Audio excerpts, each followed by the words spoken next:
অন্যান্য দিনের মতো আজকেও আমি একটা ডেইলি ব্লগ শেয়ার করতেছি। সকালবেলা ঘুম থেকে ওঠার পর নাস্তা করে নিছি, এরপর বারান্দায় এসে একটু বসছি। আসলে শীতকালের মিষ্টি রোদটা কিন্তু অনেক ভালো লাগে।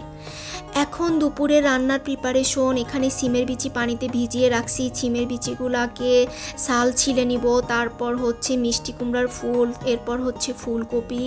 আর এই মিষ্টি কুমড়ার ফুলগুলা কিন্তু আমি 300 ফিট থেকে নিয়ে আসছিলাম। আসলে সবসময় কিন্তু বাজারে মিষ্টি কুমড়ার ফুল পাওয়া যায় না, শীতকালে মাঝে মাঝে পাওয়া যায়, তাও সবসময় পাওয়া যায় না।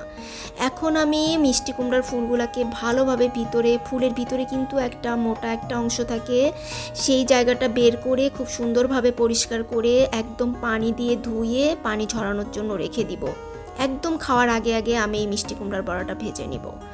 এখন হচ্ছে সিমের বিচিগুলা ছাল ছিলে নিব। সিমের বিচি আসলে ছিলতে কিন্তু অনেক সময় লাগে, অনেক কষ্ট, এই জন্য একটু পানিতে ভিজিয়ে রাখলে তাড়াতাড়ি করে ছেলা যায়। তো সিমের বিচিগুলা পরিষ্কার করে নিছি, তারপর মিষ্টি কুমড়ার ফুলটাও পরিষ্কার করে ধুয়ে রাখছি। আর এখন হচ্ছে ফুলকপি সিদ্ধ দিয়ে দিলাম, একটু লবণ আর হলুদের গুঁড়া দিয়ে ফুলকপিটা সিদ্ধ করে বসায় দিছি। সিমের বিচিগুলা পরিষ্কার করে ধুয়ে রাখছি। তারপর হচ্ছে রুই মাছ এখানে লবণ আর হলুদ দিয়ে ম্যারিনেট করে রাখছি। রুই মাছটা দিয়ে আজকে আমি সিমের বিচির তরকারিটা রান্না করব। ফুলকপিটা অন্য চুলায় দিয়ে দিছি সিদ্ধ। আর এখন প্রথমেই হচ্ছে মাছগুলোকে ভাজি করে নিচ্ছি, নিয়ে এখানে পরিমাণ মতো পেঁয়াজ, তারপর হচ্ছে সয়াবিন তেল ভালোভাবে ভেজে নিয়ে তারপর এর মধ্যে সব মশলাগুলোকে কষিয়ে নিব। এখানে জিরা, হলুদ, ধনিয়া, মরিচ, তারপর হচ্ছে কাঁচামরিচও দিয়ে দিছি, একটু শুকনো মরিচের গুঁড়া, সব কিছু দিয়ে ভালোভাবে সিমের বিচিটাকে কষাবো। কষানোর পরে পানি দিয়ে দিব। এই পানিতেই কিন্তু বিচিটা সিদ্ধ হয়ে যাবে। ঢাকনা দিয়ে মিডিয়াম জালে কিছুক্ষণ সিদ্ধ করে নিব। নেয়ার পর দেখব যে কি অবস্থা। আসলে সিমের বিচি কিন্তু খুব তাড়াতাড়ি সিদ্ধ হয়ে যায়, খুব বেশি সময় লাগে না, খুবই তাড়াতাড়ি। অলরেডি কিন্তু আমার ওই পানিতেই সিমের বিচিটা সিদ্ধ হয়ে গেছে। এখন আমি মাছগুলাকে দিয়ে দিব, দিয়ে সিমের বিচিটার সাথে কিন্তু এখনও কিন্তু পানি আছে, অলরেডি কিন্তু সিদ্ধ হয়ে গেছে। তারপর মাছগুলাকে দিয়ে ভালোভাবে একসাথে মিক্স করে নিয়ে একটু ঢাকনা দিয়ে দিছিলাম, মিডিয়াম জালে রাখছি আমি চুলার আঁচটা। এখন সব শেষে ঝোল দিয়ে দিব। এই পানিতেই কিন্তু আমি একদম ঝোলটা রেখে দিব। আর সিমের বিচির ঝোলটা একদম দেখে শুনে বুঝে রাখতে হয়। খুব বেশি পানিও মানে ঝোলও রাখা যায় না, আবার অনেক বেশি ঝোল কমও রাখা যায় না, কারণ সিমের বিচিটা যখন ঠান্ডা হয়ে যায় তখন কিন্তু তরকারিটার ঝোল একদম টেনে যায়। যাই হোক, হয়ে গেছে আমার রান্নাটা। সব শেষে আমি একটু ধনিয়া পাতা দিয়ে নামিয়ে নিব। খুবই মজা হয়েছিল এই রান্নাটা, মানে আমি কিন্তু শীতে প্রথম রান্না করলাম আর কি সিমের বিচি। এখন আমি মিষ্টি কুমড়া ফুলের বড়া বানানোর জন্য ব্যাটার রেডি করে নিব। এখানে লবণ, হলুদ, জিরা, ধনিয়া, শুকনো মরিচের গুঁড়া, 1 কাপ হচ্ছে চালের গুঁড়া, আর 1 কাপ হচ্ছে বেসন, আর একটুখানি বেকিং পাউডার দিয়ে দিলাম। আর পানিটা অল্প অল্প করে দিয়ে ভালোভাবে সব কিছু দিয়ে ব্যাটারটা রেডি করে নিলাম। একটু ধনিয়া পাতাও কিন্তু দিয়ে দিছি কুচি করে।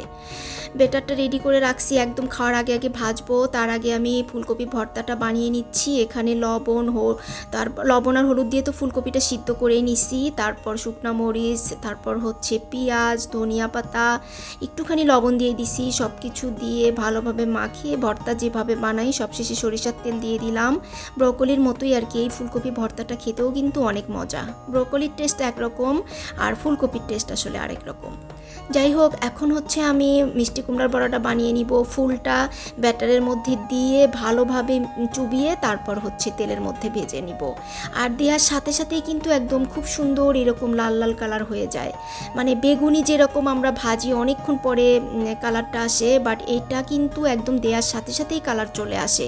এই মিষ্টি কুমড়ার ফুলের বড়াটা মানে পুড়ে যায়নি কিন্তু, মানে দেওয়ার সাথে সাথে চুলার জালটা কিন্তু আমি মিডিয়াম আঁচেই রাখছি, দেওয়ার সাথে সাথেই এরকম লাল লাল হয়ে যায়। তারপর আমি চুলার জালটা একদম কমিয়ে দিয়ে খুব সুন্দর করে ভেজে নিছি সবগুলাকে। আজকে আমার খুবই মানে কম সময়ের রান্না বান্না কমপ্লিট হয়ে গেছে। ফুলকপি ভর্তা, তারপর হচ্ছে মিষ্টি কুমড়ার বড়া, আর হচ্ছে সিমের বিচি দিয়ে রুই মাছের তরকারি। তো মিষ্টি কুমড়ার বড়াটা দিয়ে আমি প্রথমে শুরু করলাম খাওয়া। আসলে এটার টেস্ট আমি কি বলবো, মানে খুব বেশি যে মজা তাও কিন্তু না, আবার খারাপও না খেতে। একটা মানে মশলার একটা ফ্লেভার আছে। এখানে চালের গুঁড়া ক্রিস্পি হয়েছে কিন্তু অনেক, চালের গুঁড়া, তারপর হচ্ছে বেসন, সব কিছু মিলিয়ে আমার কাছে একদম খারাপ লাগেনি, মোটামুটি আর কি। তারপর হচ্ছে ফুলকপি ভর্তাটাও তো অনেক মজা হয়েছে, আর সিমের বিচির তরকারিটা কি বলবো, এত পরিমাণ মজা হয়েছে এটা, আমি আসলে প্রথম খাচ্ছি। যাই হোক, অনেক পছন্দের একটা তরকারি এটা আমার। কয়েকদিন পর কিন্তু এই বাজারে আর এই সিমের বিচিটা পাওয়া যাবে না। তো আমি গত বছরেরও আগের বছর হচ্ছে সিমের বিচি একদম ছিলে সিদ্ধ করে তারপর ডিপ ফ্রিজে রেখে দিয়েছিলাম। পরে যখন খেতে ইচ্ছা করছিল তখন জাস্ট বের করে রান্না করে খাইছি। এভাবেও কিন্তু রাখা যায়। সিমের বিচি তো সারা বছর বাজারে পাওয়া যায় না, তো যাদের অনেক বেশি পছন্দ তারা কিন্তু সিমের বিচিটা ছিলে সিদ্ধ করে তারপর ডিপ ফ্রিজে রেখে দিতে পারেন।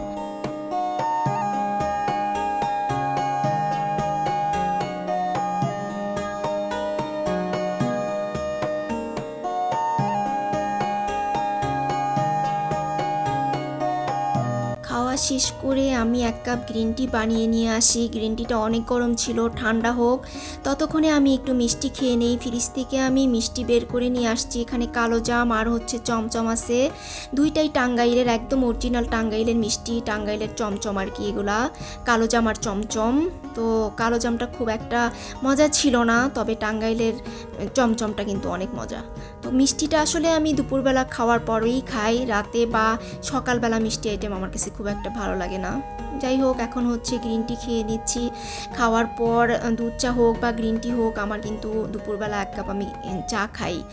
তো আজকের ব্লগ এখানেই শেষ করে দিচ্ছি। সবাই ভালো থাকবেন, সুস্থ থাকবেন। আজকে পর্যন্তই ছিল। আল্লাহ হাফেজ।